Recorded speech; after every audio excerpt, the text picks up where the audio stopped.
छत्तीसगढ़ में बीजेपी के आरोप पत्र से पहले कांग्रेस ने बीजेपी का काला चिट्ठा जारी कर दिया।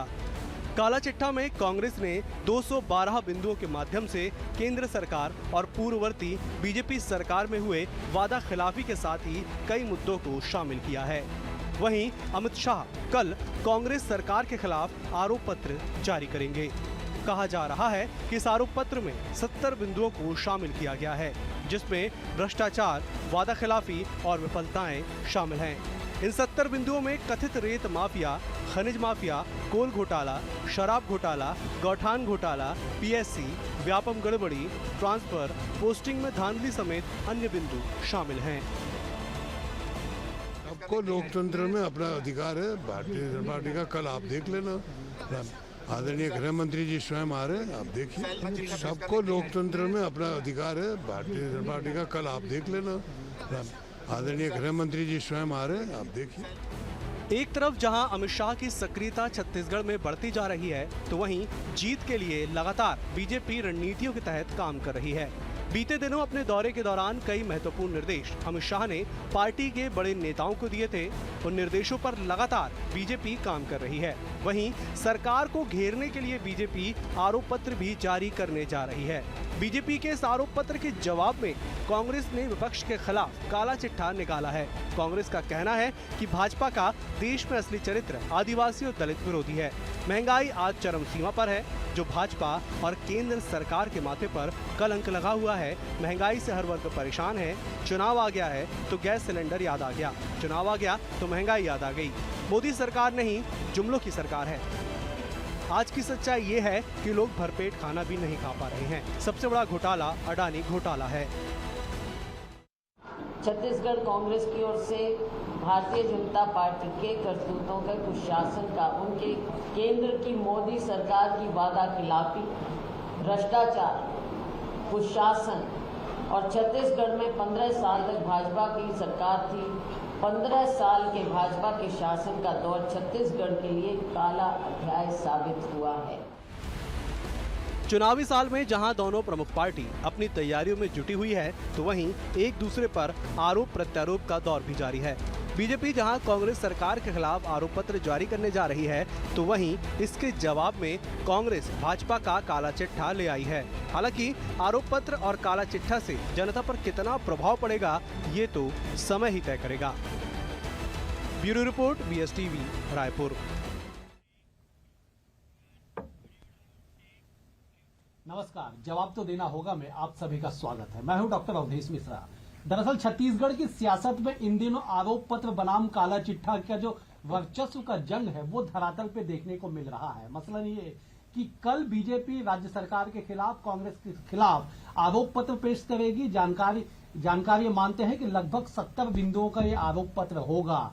लेकिन ठीक उससे पहले आज कांग्रेस ने पलटवार कह ले जाए या फिर ये कहा जाए कि पहले ही एक ऐसा जो है काला चिट्ठा बीजेपी का पेश कर दिया है, जिस बीजेपी के में केंद्र से लेकर राज्य की जो 15 सालों तक बीजेपी की सरकार थी, उनके 210 बिंदुओं पे खामियां बताई गई है। काला चिट्ठा नाम दिया गया, काले रंग की किताब भी कांग्रेस ने पेश की है। आज इसी विषय पर चर्चा करेंगे। 3 बेहद ही खास मेहमान हमारे साथ जुड़े हुए। पहले मैं उनका ताल्लुक आपसे करा देता हूं।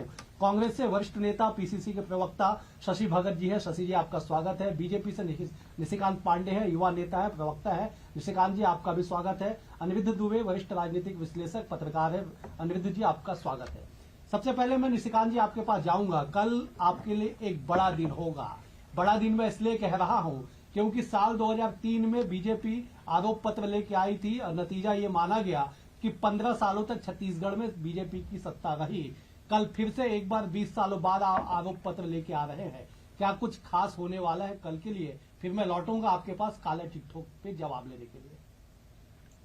देखिए अवधेश जी, सफल इस सरकार को हो गई। सरकार का जो सबसे मतलब योजना, सबसे बढ़िया योजना जो है भ्रष्टाचार है। सबसे बढ़िया काम इन्होंने जो किया है, शानदार काम किया भ्रष्टाचार में, जिसके प्रामाणिकता के साथ स्थापित किया है ईडी ने, और न्यायालय में इनके लोगों को बेल नहीं मिल रहा। विषय क्या है? कोयला से लेके, शराब से लेके, राशन से लेके, और यहाँ तक गोबर खाने कांग्रेसी एक भी विकास के कोई आयाम तक तय नहीं कर पाया। उसके बदले देखिए, हमारा आरोप आने वाला था, उसके बदले ये काला चिट्ठा खोल रहे। काले मन के लोग अपने हृदय में कालापन लेके चल रहे। प्रदेश की जनता से जो वादा किया था आपने आज से 4 वर्ष 4.5 वर्ष पहले, उन वादों का क्या हुआ, ये जनता आपसे पूछ रही है। शराबबंदी का क्या हुआ, नियमितीकरण का क्या हुआ, बेरोजगारी भत्ता का क्या हुआ और तमाम 36 वादों का क्या हुआ। बिजली बिल हाफ से लेके कर्जा माफ तक सारे वायदे आज तक अधूरे हैं। प्रदेश की जनता के बीच में ये जा नहीं रहे, इसलिए जब राय मंगा रहे प्रदेश की जनता से तो अवधेश जी आपको ध्यान होगा, ये ईमेल आईडी से अपना राय मंगा रहे घोषणा पत्र का। ये वास्तविकता है आज कांग्रेस पार्टी की। और जो फलना है तो भरोसा, ये लगातार 4.5 से कह रहे हैं। आज चले निशिकांत जी, मैं लौटूंगा आपके पास। देखिए, ईमेल के जरिए मांगा जाए या फिर सुझाव पेटी के जरिए जो सुझाव मांगे जाए, मतलब एक ही है। मतलब एक ही है कि सियासत में कैसे आपकी एंट्री हो, इसके लिए तमाम ये कवायद है।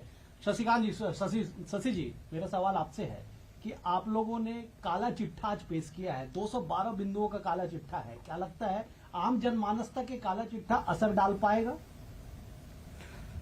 जोहार छत्तीसगढ़। भारतीय जनता पार्टी की फितरत हमेशा ये बात की रही है कि तोहमत लगाएं और हमेशा अपने दायित्वों से बचने का प्रयास करते हैं। तो कांग्रेस पार्टी ने एक निश्चित रूप से एक लक्ष्य की तरफ बढ़ा और उन्होंने ये कहा कि भारतीय जनता पार्टी अपनी जिम्मेदारी से बचते हुए केवल तोहमत लगाने का काम करती है। एक विपक्ष की होने के नाते एक क्रिएटिव काम जो होना चाहिए वो नहीं हो पा रहा है। और ये आरोप पत्र लगाने के लिए आप भारतीय जनता पार्टी के साथियों को ये बात देखते हैं, एक दिन तारीख मुकर्रर किया है राहुल जी के आने के ठीक पहले। मैं तो ये बात कहता हूं कि जो व्यक्ति ऐसे आरोपों से घिरा हुआ है, जो आज तक जांच के नाम पे जब कुछ भी बात आगे बढ़ी तो कोर्ट में जाके वो लोग ये एक हलफनामा देते हैं और ये प्रयास करते हैं और वहां से राहत का एक मजमून लेके आते हैं हाई कोर्ट से कि इस पे जांच ना हो, वो नान घोटाला है। सीएम सर, सीएम मैडम, ये चीजें क्या है? उनके कुक के नाम से तक इस तरह की स्थिति पैदा हुई। आज तो छत्तीसगढ़ में इस तरह की बात है, पूरे हिंदुस्तान की बात करें तो सीसीआरपी ने आज 1 करोड़ रुपए के घोटाले की बात कही है। आप भारतीय जनता पार्टी से ये बात भी कह सकते हैं कि उसके 3 लोग जो है, अडानी के भाई श्री विनोद जी और सबीर अली बंधु 2 लोग हैं और एक चूंग करके हैं सरनेम, जो चाइनीज हैं। 20,000 करोड़ रुपए की गफलत में हेरा फेरी उन्होंने किया है, उसको इन्वेस्ट किया है। वो पैसा कहां से आया? 1 करोड़ रुपए अलग, 1,000 करोड़ रुपए वो एक अलग है और 20,000 करोड़ रुपए की बात अलग है। इन पे कभी नहीं बोलते, महंगाई के कभी नहीं बोलते, बेरोजगारी पे कहीं नहीं बोलते। और वो हमारी जो बहनें हैं जो सिलेंडर लेके रोडों पे नाचती हैं, उनको पता ठिकाना करने की जरूरत है इन भाई लोगों को। उस पे आप कुछ बात करिए। कांग्रेस हमेशा से साफ राजनीति करी, स्वच्छ राजनीति करी और हमने जो भी जमा पूंजी करा पूरे देश के नाम पे, उसको आप सिर्फ और सिर्फ बेचने का काम। चलिए, मैं शशि जी लौटूंगा आपके पास। अनिरुद्ध जी, आपको क्या लगता है कि काला चिट्ठा बनाम आरोप पत्र किसके बातों में दम होगा? जनता क्या मानेगी? केवल चुनाव के समय में प्रयोग किए जाने वाले शब्द होंगे या वास्तविकता में आम जनमानस तक ये चीजें पहुंचेगी? अनिरुद्ध जी, देखिए क्या है कि नहले पे दहला मारने वाली जो है एक कवायद दोनों पार्टियों की तरफ से दिख रही है। अभी शशि भगत जी ने कहा कि राहुल गांधी जी की आने की तारीख पर आरोप पत्र ये लोग ला रहे हैं और उस आरोप पत्र के पहले जो है भाजपा का काला चिट्ठा जो है आज इन्होंने जारी कर दिया। तो कुल मिला के वही नहले के पे दहले वाली बात जो मैं कह रहा हूं वो ये लागू होते दिख रही है। और ऐसा पहली बार हुआ है कि आरोप पत्र और घोषणा पत्र के पहले कोई इस तरीके का जो है बिल्कुल एक किताब के रूप में कोई किसी पार्टी का काला चिट्ठा लेकर आए, जैसे कि केंद्र सरकार में। और आज जो काला चिट्ठा जो है इसमें बहुत गौर करने लायक बात यह है कि इसमें जो है पूरा ब्लैक पन्ने में पूरे ब्लैक रखे गए और जो हम लोग जो है प्रिंट मीडिया में थे तो रिवर्स शब्द का उपयोग करते थे, मतलब एक काले में व्हाइट, पूरा वही है। और इसमें गौर करिए जो है भगवे और लाल रंग पे किस तरह निशाना साधा गया है। जैसे यहाँ पे मोदी जी की फोटो है तो मोदी जी की फोटो जो है तो उसमें लाल तिलक उन पे दिखाया गया है। अमित शाह जी जो ओढ़े हुए दुपट्टा तो वो जो है अपना भगवा है। और ये भी देखिए कि भाजपा का काला चिट्ठा तो उसमें भाजपा का जो लिखा है वो लाल है और काला चिट्ठा जो है वो भगवा है। और कुल मिला के जो 212 जो है 210 बिंदुओं पर जो बातचीत है वो तो है ही है। और कल जो है 70 जो है बिंदुओं का जो है आरोप पत्र आ रहा है। तो लेकिन एक और लाइन में कहना चाहूंगा अवधेश जी मैं ये कहने जा रहा हूं कि देखिए, आज तक आरोप पत्र आता था, चाहे वो कांग्रेस का हो या भाजपा का, वो पार्टी कार्यालय में आया करता था। लेकिन इस बार जो है गृह मंत्री अमित शाह जी स्पेशल जो है, मतलब कोई केंद्रीय मंत्री आरोप पत्र जारी करने आ रहा हो। प्रदेश स्तर के नेता आरोप पत्र जारी किया करते थे, केंद्रीय मंत्री खुद आ रहे हैं आरोप पत्र जारी करने। और उसमें ये भी गौर करिए कि दीनदयाल ऑडिटोरियम, बिल्कुल पार्टी कार्यालय में हुआ करता था, लेकिन दीनदयाल ऑडिटोरियम। और मुझे लगता है कि अमित शाह जी का जो है उस ऑडिटोरियम से विशेष प्रेम है। पिछले बार भी अमित शाह जी आए थे, पिछले साल आए थे, तो वहां पे उन्होंने मोदी जी की पुस्तक का विमोचन किया था, मोदी जी यहाँ किताब का। और इस बार आरोप पत्र का विमोचन, आरोप पत्र जारी करने आ रहे हैं। चलिए, बिल्कुल, मैं अरविंद जी लौटूंगा आपके पास। निशिकांत जी, क्या आपको लगता है कि जिस तरह से इवेंट बनाने की बातें कही जा रही है कि आप लोग इवेंट बना के आरोप पत्र ला रहे हैं, ये तमाम वही आरोप है जो पिछले 5 सालों से आपके नेता आप गाहे बगाहे हर मौके पे आरोप लगाते आए हैं, न केवल सड़क पे बल्कि सदन में भी हमने देखा कि बीते दिनों जो सत्र आया था उसमें भी आप लोग आरोप पत्र लेके आए थे। कमोबेश वही आरोप पत्र होगा, तो फिर इवेंट बनाने की आवश्यकता क्यों पड़ रही है? ऐसे आरोप लग रहे हैं आप लोगों के ऊपर। देखिए, इवेंट नहीं है, एक्चुअली क्या है, आपको पहले बात को समझना पड़ेगा। 5 वर्ष जो सरकार थी वो काला चिट्ठा जारी करे, जबकि अपनी विकास की यात्रा जारी करना चाहिए था कि प्रदेश की जनता के लिए आपने क्या क्या विकास के नए आयाम किए।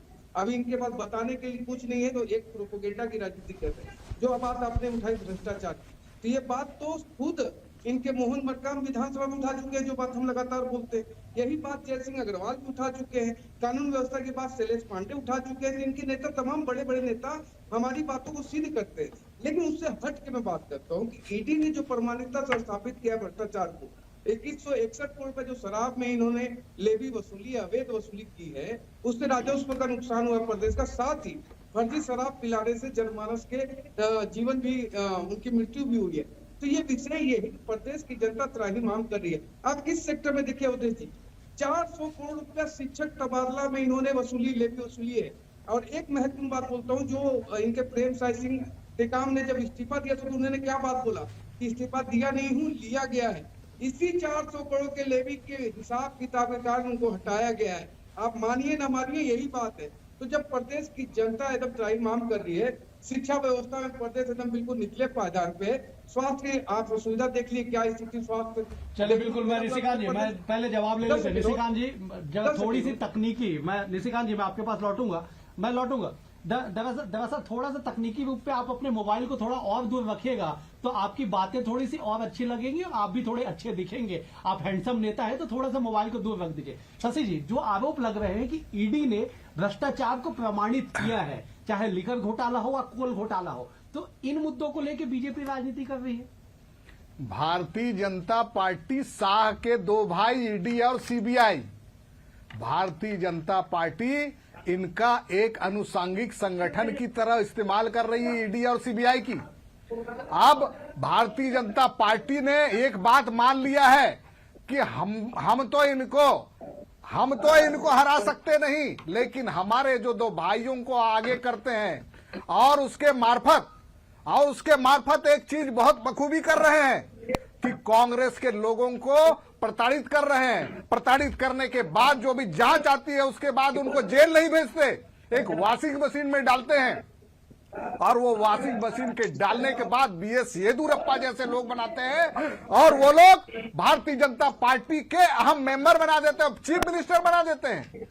तो इनको और क्या बात कहें। 8,000 करोड़ रुपए की बात, जो अरेस्ट होते सहित, और 8,000 करोड़ रुपए के बाद कर्नाटका में, और उनको क्लीन चिट दे देते हैं। आप उससे भी बड़ी बात मैं आपको बोल रहा हूं, चाहे मणिपुर का मसला हो या फिर कर्नाटका का मसला हो या हिमाचल का मसला हो, आपके कार्यकर्ताओं के मार्फत रुपया जो जमा हुआ है, अरेस्ट हुए हैं, वो सारे लोग कहां चले गए। आपने एक बात और कही थी अभी थोड़ी देर पहले, जिसको मैं सुनने में थोड़ी सी दिक्कत हुई थी। मैं तो ये बात कहता हूं, बेरोजगारी की चर्चा करें यहां पर आने के बाद शाह जी, महंगाई की चर्चा करें, 15 लाख रुपए कब आएंगे खाते में उसकी चर्चा करें, 2 करोड़ बेरोजगारों की चर्चा करें। क्या आज 8 साल हो गए आपके हाथ उठे, 16 करोड़ लोगों को रोजगार मिला क्या? पकोड़े तलने की सलाह देते हैं। जरा तो इस देश की जनता, इस देश की आवाम ये समझना चाहती है कि आपके मन में सद्विचार कब आएगा। कभी तो एक बात की चर्चा करिए कि हमारे देश के गरीब लोग, जो हमारे दबे कुचले लोग हैं, हमारे आदिवासी साथी लोग हैं, जो संविधान के संशोधन के नाम पे आप उनको प्रताड़ित कर रहे हैं, ये लोगों के लिए अच्छा सोचिए। आपको भगवान श्री राम जी ने भी अब छोड़ दिया, बजरंग बली जी ने भी कर्नाटका में छोड़ दिया। अब आप किनारे बैठने की कोशिश करिए, आदत डालिए। उधार के सिंदूर पे सरकार चलाने वाले लोग आप हैं, आपके पास मेजॉरिटी नहीं है, उसके बाद भी आप बोलते हैं। विधायक अगर देखें तो अन्य पार्टियों से आपने मेल जोल करके कर दिया। जहां ऐसी स्थिति नहीं आती है वहां हॉर्स ट्रेडिंग करते हैं। चलिए मैं शशि जी, मैं ये जो हॉर्स ट्रेडिंग बंद करिए। शशि जी मैं लौटूंगा। निवेदित जी, आपको क्या लगता है कि आरोप बेहद ही गंभीर लग रहे हैं कि सत्ता के लिए राजनीति की सुचिता दांव पे लगा दी गई, तार कर दी गई केवल सत्ता में पहुंचने के लिए और सत्ता में बने रहने के लिए। इन तमाम सवालों के बीच और तमाम आरोप प्रत्यारोपों के बीच मेरा सवाल वही है कि काला चिट्ठा बनाम आरोप पत्र, ये सियासत कहां तक जाएगी और क्या इसका असर होगा? देखिए क्या है कि पूर्व में ये माना जाता था कि घोषणा पत्र जो आया करता था, मैं तो इससे दोनों से अलग हटकर बात कर रहा हूं। मैं लौटूंगा निशिकांत जी, मैं आपके पास आ रहा हूं। मैं बस निवेदित जी अपना जवाब दे दे। काला चिट्ठा और मैं जो घोषणा आरोप पत्र आपने कहा ना, मैं घोषणा पत्र, पूर्व में ये माना जाता था कि घोषणा पत्र और आरोप पत्र ये जो एक औपचारिकता होती है, लेकिन जो पिछले जो चुनाव का जो कांग्रेस का घोषणा पत्र था उससे साबित हो गया कि मतलब एक घोषणा पत्र की अपनी अहमियत है। और वो आज तक सुर्खियों में उस घोषणा पत्र की 2 अहम बातें हैं। किसानों की कर्ज माफी, वो घोषणा पूरी हुई, बिल्कुल। दूसरी शराबबंदी जो पूरी नहीं हुई। अब हम आरोप पत्र की बात करें, और आरोप पत्र को भी चलिए मैं किनारे रखता हूं, जो है ये जो भाजपा का काला चिट्ठा उसकी हम बात करें क्योंकि वो वर्तमान है। तो ये बहुत होमवर्क करके बनाया गया है। देखिए इसमें आप देखेंगे तो इसमें आपको अतीत भी दिखेगा, वर्तमान भी दिखेगा। लेकिन मैं निवेदित जी मैं थोड़ा सा टोकूंगा आपको। ये सवाल मैंने आज कांग्रेस के नेताओं से भी पूछा था, फिर से एक बार डिबेट में इस बात की मैं चर्चा कर रहा हूं कि जिस आरोप पत्र के दम पे जो आज जो काला चिट्ठा, माफ कीजिएगा, जिस काले चिट्ठे को आज कांग्रेस ने पेश किया है, उसी काले चिट्ठे में जो राज्य सरकार मतलब 2003 से 15 तक बीजेपी की सरकार के जो कारनामे भ्रष्टाचार में जिन्हें चिन्हांकित किया गया है, आप उन्हीं मुद्दों के बल पे 2018 में चुनाव जीत के आ चुके हैं। फिर से 5 साल बाद आप उन्हीं बातों को दोहरा रहे हैं। मैं उसी बात पे आ रहा था। देखिए क्या है कि बहुत होमवर्क करके बनाया गया। इसको आप देखेंगे तो अतीत, वर्तमान और भविष्य तीनों आपको दिखेगा। बिल्कुल। अतीत की बात करें तो रमन सरकार के 15 साल के कार्यकाल, मेरे मन में भी ये प्रश्न उठा कि उधर झांकने की क्या जरूरत थी। अभी भी आपके पास कहने और बताने के लिए बहुत कुछ है और आपने केंद्र सरकार पे चोट तो की। अब भविष्य की बात है तो देखिए अभी जो भविष्य की बात है तो ईडी, सीबीआई और आईटी, ये जो है पार्श्व जो पृष्ठ जो मैं दिखा नहीं पाया था, मैंने आपको उस समय मुख्य पृष्ठ दिखाया, पार्श्व पृष्ठ, उसमें जो है बयां करने की कोशिश की गई। निश्चित रूप से ये सब कार्रवाई जो चल रही है अभी इस समय तो चल रही है, तो इसका कहीं ना कहीं कुछ ना कुछ असर तो चुनाव पे होगा अवधेश जी। और यही भविष्य है जहां तक मेरा मानना है। और जहां तक मेरा ये मानना है, तीनों चीजों को उन्होंने समेटने की कोशिश की। और देखिए आज तो ये भाजपा का काला चिट्ठा जो है सुर्खियों में रहा, कल हम आरोप पत्र का भी इंतजार करेंगे, उस पर हम चर्चा कर लेंगे। बिल्कुल, निशिकांत जी के पास में लौटता हूं। निशिकांत जी, आरोप गंभीर लग रहे हैं कि केंद्र सरकार कई वादों के साथ सत्ता में आई थी, 9 साल बीत गए, सरकार वादे पूरे नहीं हो पाए। हम पे तो आरोप ये लगता है कि तमाम वादे पूरे करे, चाहे धारा 370 हो, राम मंदिर हो, ट्रिपल तलाक हो, हम पे तो उल्टा आरोप लगाते हैं कि ये सारे काम कर रहे हैं। लेकिन प्रदेश की जनता को ये बताना चाहिए कि प्रदेश की सरकार ने काम क्या किया। अभी ये बता रहे थे भ्रष्टाचार की बात, आप बताओ नान घोटाले में जो आपका अनिल सुटेजा और आलोक शुक्ला है वो कहाँ था? अभी तो रिटायर हुआ है, 4.5 साल तक आपने कोशिश किया, उसको अपने घर में बैठाया, उसके माध्यम से पैसा लूटा, उसको संरक्षण दिया, उसके बाद बोलते हो नान घोटाला। शर्म नहीं आती कांग्रेस पार्टी को? तीसरा से प्रदेश का युवा जब निर्वस्त हो रहा है, अवधेश जी ऐसा इतिहास आपने कब देखा है प्रदेश का युवा निर्वस्त हो रहा है? कभी नहीं देखा। तो ये कांग्रेस पार्टी का चाल चरित्र चेहरा और कार्य प्रणाली है कि सिर्फ लूट और लूट और लूट के 10 जनपद के एटीएम के रूप में काम करना है। ये आत्मानंद का बड़ा ढोल पीटते हैं। प्रदेश के कितने स्कूल इतने हैं जिसमें एकल शिक्षक है और शिक्षक विहीन स्कूल है। शिक्षा के स्तर पर सबसे निम्न स्तर पे है और ड्रॉप आउट रेशियो सबसे ऊपर है 23 साल के उसमें। तो क्या काम किया आपने? स्वास्थ्य में काम किया नहीं, शिक्षा में काम किया नहीं, जल जीवन मिशन एकदम सबसे बिलो तो पैसे पूरे देश में। तो आपने विकास के कौन सा आयाम तय किए? रही बात आपके घोषणा पत्र की, तो तमाम वादे, तभी हमारे अनुरोध जी बोल रहे थे कि कृषि ऋण माफ का वादा पूरा हुआ, माफ करेंगे।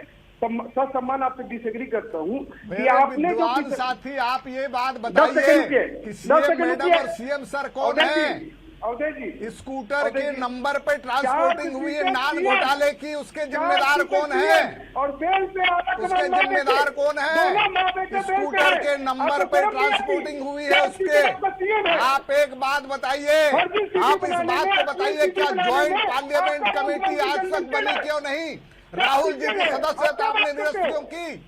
श्री भूपेश बघेल जी के नेतृत्व में बनी हुई है सरकार 2023 में फिर आने वाली है। आप मुगालते में कभी रहिए मत। शशि जी एक मिनट निशिकांत जी को कंप्लीट कर ले। निशिकांत जी आप बोलिए, लेकिन मैं आपसे निवेदन करूंगा कि जरा शब्दों के मर्यादा को, राजनीति की सूचिता की दुहाई देने वाली पार्टी के आप सच्चे सिपाही हैं, इस सूचिता को ध्यान में रखते हुए अपनी बातों को रखिए। आप जो चीजें कोर्ट में है, जो चीजें उस पर अगर हम चर्चा ना करें तो ज्यादा बेहतर होगा। देखिए राजनीतिक गलियारों में आरोप प्रत्यारोप लगते हैं, लेकिन उसकी भी एक मर्यादा होती है। निशिकांत जी, आप उसको ध्यान में रखते अपनी बातों को पूरी करिए। निशिकांत जी। बिल्कुल अवधेश जी, मैं अभी आ रहा था अवधेश जी के बात, अनुज जी के बात पे। इन्होंने कहा कृषि ऋण माफ हो गया, माफ करेंगे अनुज जी। कृषि ऋण सब सिर्फ सहकारी समिति का माफ हुआ, न सरकारी बैंक का, न प्राइवेट बैंक का, ये तो बात है। दूसरा महत्वपूर्ण विषय, बिजली बिल हाफ करेंगे। किसी का एक व्यक्ति का बिजली बिल हाफ हुआ तो मैं मान लूंगा, उसमें 400 यूनिट इन्होंने बाद में जोड़ा। तो गंगा जल हाथ में लेके कसम खाने वाले, शराबबंदी की बात करने वाले, बेरोजगारी भत्ता 10 लाख युवाओं को 3000 करोड़ रुपया सालाना देने की बात करके 15,000 करोड़ 5 साल का होता है, 250 करोड़ रुपया दिया। उसका अवधेश जी एक बहुत महत्वपूर्ण विषय ये है कि सीएमआई का आंकड़ा तो ये कहता है कि यहाँ पर प्रदेश में बेरोजगारी। भारतीय जनता पार्टी तो की सरकार में डॉक्टर रमन सिंह साहब ने कहा था कि 250 रुपए पर मंथ देंगे। आपने एक बात बताया कि 2.5 रुपए मिला क्या? निशिकांत जी आप जवाब लेते। 2.5 लाख रुपए, 2,500 रुपए मिला क्या? निशिकांत जी आप जवाब ले लेते। निशिकांत जी आप जवाब ले लेते। शशि जी आप जवाब दे दीजिए। शशि जी आप जवाब दे दीजिए। शशि जी आप जवाब कृपा करके सवाल कर दें, उनकी आवाज तो मेरे को बिल्कुल ही नहीं आ रही। चले कुल मिला के ये है कि राजनीतिक गलियारे में सवाल वही घूम रहे हैं कि आप लोगों ने वादे पूरे नहीं किए। निशिकांत जी आपको वादे गिना रहे हैं कि शराबबंदी आपने किया नहीं, किसानों का कर्जा माफ आपने राष्ट्रीयकृत बैंकों का किया नहीं, आपने जल जीवन मिशन में कुछ बेहतर काम किया नहीं। ये तमाम आरोप आप पे लग रहे हैं। आप एक बात स्पष्ट रूप से कहें तो मैं विश्वास करने के लिए आपको बाध्य कर दूंगा, क्योंकि ये बात सच्चाई है, सच्चाई छुप नहीं सकती बनावट के उसूलों से। आप ये बात तय कर लीजिए कि कृषकों का कर्जा माफ हुआ या नहीं। आप सारे जगह जाके देख ले, कृषक आज खुशहाल है। धान खरीदी के मामले में रिकॉर्ड धान खरीदी हुई और कृषक के खाते में रुपया गया हुआ। आपके जमाने में फर्जी राशन कार्ड चुनाव के पहले बनते थे, और जैसे ही चुनाव खत्म हो जाता था, वो चुनाव के खत्म होते ही एक समीक्षा के नाम पे भारतीय जनता पार्टी में डॉक्टर रमन सिंह साहब कह देते थे कि राशन की दुकानों का जो कार्ड है उसको काट डालो, इसको निपटा दो। ये काम आपने किया। जूता चप्पल जो आपने बांटा, गाय बांटी, उसका क्या असर हुआ आपको मालूम है कि आप उसमें केवल और केवल 15 सीटों में रहे। और आप महामहिम राष्ट्रपति महोदया जी ने भी कहा भूपेश बघेल जी अच्छा काम कर रहे हैं, ये आपके लिए भी धन्यवाद देने के लिए शशि जी समय और चर्चा की अनुमति हमें नहीं देती। अनिरुद्ध जी बस 10 सेकंड में आपसे एक वैल्यूएबल कमेंट चाहूंगा कि कल आरोप पत्र आएगा, क्या प्रदेश की सियासत और गरमाएगी? निश्चित रूप से गरमाएगी, क्योंकि आरोप पत्र के आने के पहले जो है आज जो काला चिट्ठा में जो अवधेश जी भाजपा आदिवासी विरोधी और भाजपा किसान विरोधी जो है 2 अध्याय इन्होंने आज उसमें शामिल किया, और इसकी बात कल आरोप पत्र में भी कहीं ना कहीं होगी। यही मतलब आरोप पत्र आने के बाद ये सियासत और भी गरमाएगी। आज इस चर्चा में इतना ही।